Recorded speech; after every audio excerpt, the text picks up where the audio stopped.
Western stand-up comedy has emerged as a popular form of entertainment in China in recent years. We've been wondering how Chinese audiences are taking it. Do they like this foreign style of comedy? Does it appeal to the Chinese sense of humor? To get more insight into this, I'm happy to be joined by Tony Chou, a stand-up comedian and also co-founder of Humor Section, a comedy club in Beijing. Tony, thank you very much for joining me today. Yeah, glad to see you again, Xin. See me again. Have you seen me before? Yeah, I see you on screen a lot. Okay, good to see you for the first time though. We know that you have been an English teacher. You also worked in the media. How did it get started that you became a comedian? Right, I mean, everybody needs laugh. I mean, laughter is a universal language, right? People have some pressure in work and life, and they're going to find some escape. I mean, comedy, or stand-up comedy specifically, is a good escape for people, because it's all related to things that you experience, your own perspective of the world. It's actually a bunch of expats in Beijing and opened a comedy club. It's actually an open mic a few years ago, and we go to like a comedy club. It's a bar, and to tell jokes of 5 minutes of yourself. You write it yourself, and then by accident I saw them, and then I thought, oh, that's funny, and then I'd like to join them. And also, I mean, Joe Wang, a stand-up comedian, originally from China, got a little viral in the United States. I saw that, oh, that's funny. It's just like simple as people talking about your own stuff, and then make people laugh, and that's easy. I love to do that. Is it so simple?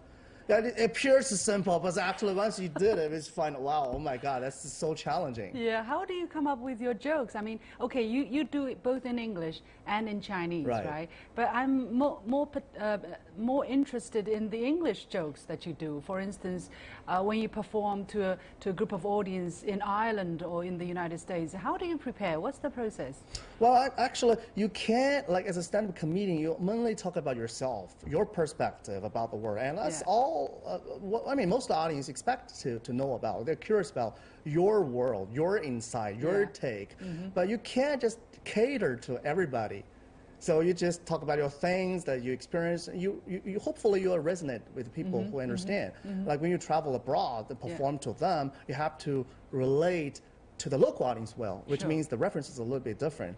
Like sometimes, like me as a stand-up comedian from China, which they haven't seen before, I guess. So they have little knowledge of what the Chinese really like. And you know what's funny about that is even after my performance, there's a Q&A section asking about what China is like. Right? Do everybody ride bicycles? You know, come on. So you're an ambassador of China in a way, but in a comedian I guess outfit. in a good way. In a good way, yeah, I'm sure. But you know, every time you can make people laugh, their hearts open up to you, right? I mean, but how do you come up? How do you share your experience? Yeah, how do you write, for instance, with a group of people in Ireland?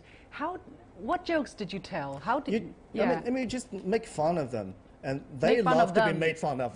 Yeah, I mean, stand-up comedy is like something. You always talk about something that's edgy. Yeah. Like you always give the audience a push, and they love that. So, like when I was in Ireland, I'll definitely joke about myself. I often open by the line as, "Oh, my name is Tony Chou, and I was made in China."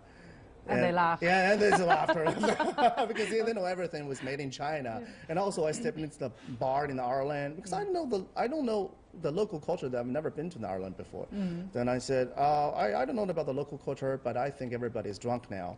And then there's a laughter, and that definitely related to them well. And also, yeah, they do. I mean, they do. They really enjoy drinking a lot. They even open a door of a bar, you step into it, and you see a notice, this slogan on the wall of the bar, which is, if you drink to forget, please pay in advance. Yeah, that's funny. So you make up your jokes and you prepare your jokes, of course, but you also have to see how the audience react, and you adapt and you improvise. Yeah. Is that how it goes? We save a lot of jokes in our mind, but we don't know which jokes works well for every single performance, because every performance differs from one to another. Sure. So especially when you travel abroad, and you don't know much about the local audience. So you try to open by something that you think is safe, and you see a big laughter, and you keep going with that. Or sometimes you just do things improvise and do crowd work with people. You really talk with people, asking them questions and give them a kick. Yeah. But if it doesn't go well, and then just try to think about other jokes that may go well. So it's always intensified way of doing this kind of performances. So when you were performing in a Western country, how curious was the audience towards you as a comedian or as a Chinese? Yeah, they could see me from the appearance that I'm not American-born Chinese. I'm a real Chinese. 100% made in China. Yeah, I'm made in China. And they were curious about, like, they think it is impossible. They think even stand-up comedy is impossible in China. Because in their mind, I see the stand-up comedian on stage talking about, in some developing countries, people don't have an idea of what stand-up comedy is. They just think that they just talk, right? That nothing amazing happens on stage. But, when they see me, they say, oh, man, you're from China, right? So, yeah, I'm from China. So what part? And I say, oh, I'm from Beijing. Oh, Beijing, that's great, but I don't know where Beijing is. So could you please tell me what's the time difference between New York City and Beijing? I think for a while and tell them, 21 years.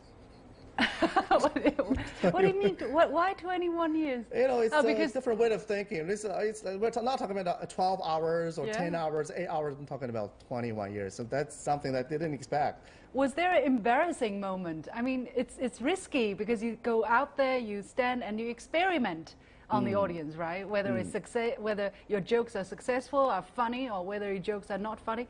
Are there moments where you say, oops, that was not good, let's turn immediately? Are there experiences like that? Right, definitely. You have a lot of things. Because like performing in English to the world audience, I mean, there are some aspects in China, because that's different audience from the real world audience in their own countries. Because the audience, the expat audience in China know China well, or at least know China a bit. Sure. We are living in the same country at the moment. So we can always talk about China things as a good relation, as a good, well related to them. But when you travel abroad, you can't just assume that people know much about China. As I said, there's even a Q&A section after the performance asking that, what's China like? We Chinese do we have a different sense of humor as the foreigners? Actually, we don't. We don't? We don't even have a sense of humor. We don't have a sense of humor? We do. I mean, that's one of the stereotypes of Chinese people. People will often think, oh, Chinese people are stone-faced, right? They don't relate to the strangers well. Is it true? I think it's somewhat true, but this culture is different. One is like you know them well, you personally know them, you're drawn with this hospitality. But you don't know somebody on the street, we don't even say hi, but like in the lift or in the same room. That's a different culture. I mean, it's not specifically Chinese culture, it's probably the Asian culture, they think. It takes a bit longer to warm up to people. Right. But in trying to entertain a foreign audience or trying to entertain a Chinese audience, is there a difference? That is my question. What is your impression? In China, we have the crosstalks. We have Chinese comedian shows. Right. We have a lot of different styles. I mean, to me, that's too much different things. Like Chinese comedy, I mean, also the traditional Chinese comedy is more about, or what you call it, 相声, crosstalk. Right, crosstalk. It's more about the word of play on word. It's basically a trained skill.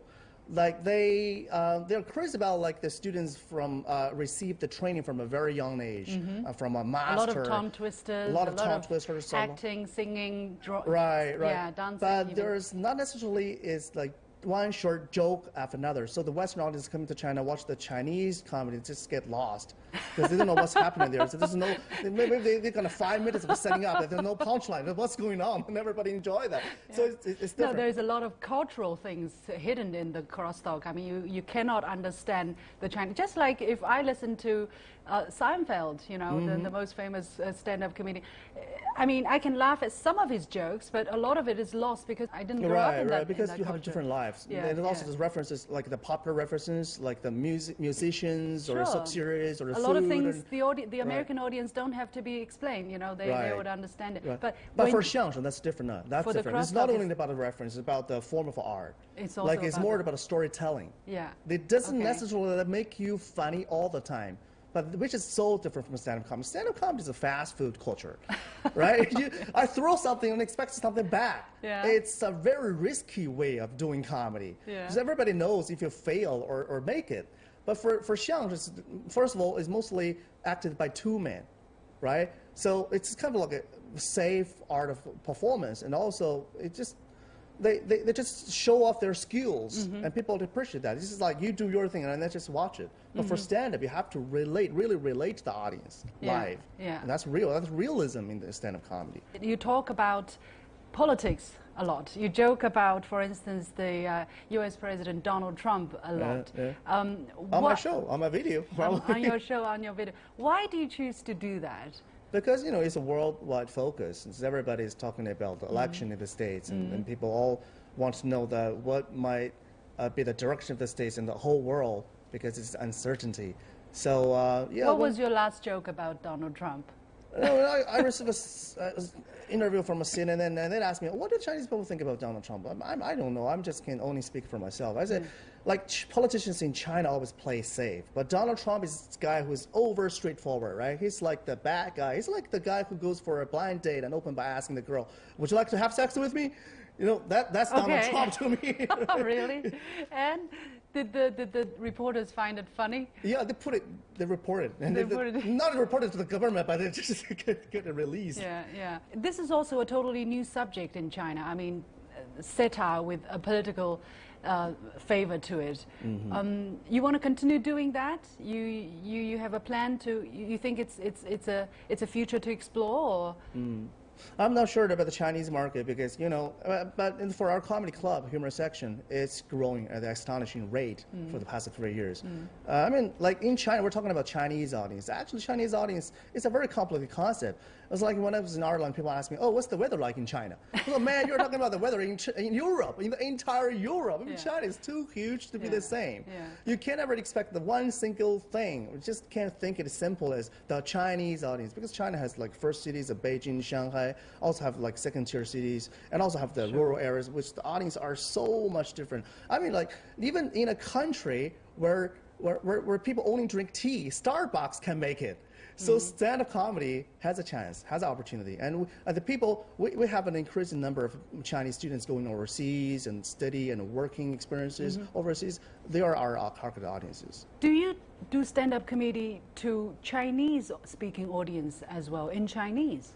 Yes, I do. But it's not crosstalk. It's not crosstalk. It's stand-up comedy It's a in Western Chinese. Format of a stand-up comedy, and to the Chinese audience. This is what I've been talking about. Like we've been doing the comedy club. It's Chinese speaking comedy club mainly, and probably the best in China. And we got our fans. We got packed shows every month. But even though it's just 2 packed shows every month, but you know they're crazy about it. They feel like they're well related and connected with the performers. It's not like watching like other play or crosstalk. They just sit down there and there's a distance. The atmosphere is different. Yeah, and they can get involved into the performance. And that's why they're crazy about that. Yeah, fascinating. Thank you so much, Tony Chou, for joining us today. Yeah, thank you, Xing. All the very best. Yeah, I wish you a happy new year in the Spring Festival. Thank you to you as well. Yeah, thank you.